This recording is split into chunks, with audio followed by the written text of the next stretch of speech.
Former President Donald Trump has announced that he wants to sue both Facebook and Twitter CEOs Mark Zuckerberg and Jack Dorsey, respectively, for banning him from their social media platforms.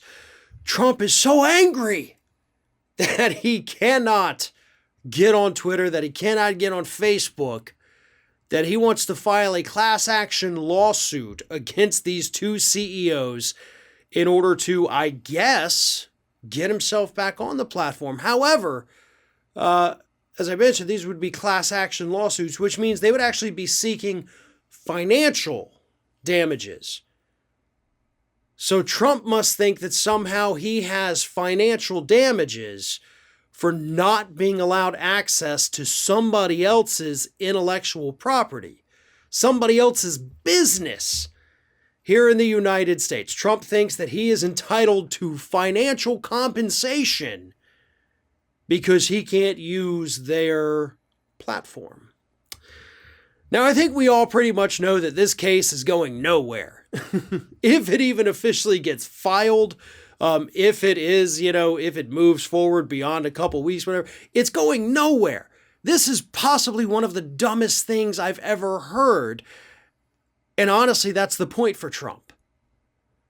This is a legal case that was specifically designed to fail. Because once it fails, Donald Trump gets even more sympathy. He gets to go to his base once again and play the victim. That's the whole point of this. So even though his base thinks he is like the manliest of manly men to ever live, they also love when he plays the victim because it shows just how persecuted he is. And then Trump gets to sit up there on his cross and say, look, I have yet again been crucified. Jesus didn't even have it as bad as me. And his base eats it up. They love it. And that is the point of all of this, because no, you do not have a right to get on Twitter. I'm sorry, but you don't. You do not have a right to access Facebook. That is somebody else's private business. It is somebody else's intellectual property. You are not in any way legally entitled to it here in the United States. And by the way, you can thank Republicans for making that even possible. Now, here's the other thing that I don't think Trump is thinking about. He's making a big stink about, I can't get on Twitter, I can't get on Facebook, I can't get on the good social media outlets. And when I say good, I just mean that everybody's there, not in any way implying that they're good companies. They're not. However, we just had one of his buddies, Jason Miller, I think it was, launch a new conservative Twitter alternative this past weekend called Getter. His good friend Mike Lindell has his little Frank media outlet.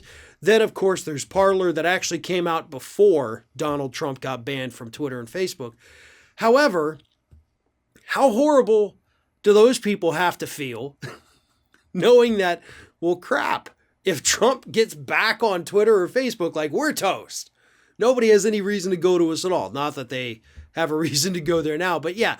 So it's going to be pretty awful for those social media outlets if Trump does end up winning this lawsuit somehow, because yeah, that would effectively kill them. But either way, Trump knows what he's doing. He's playing to the base. He wants to be the victim, and by God, they're going to let him do it.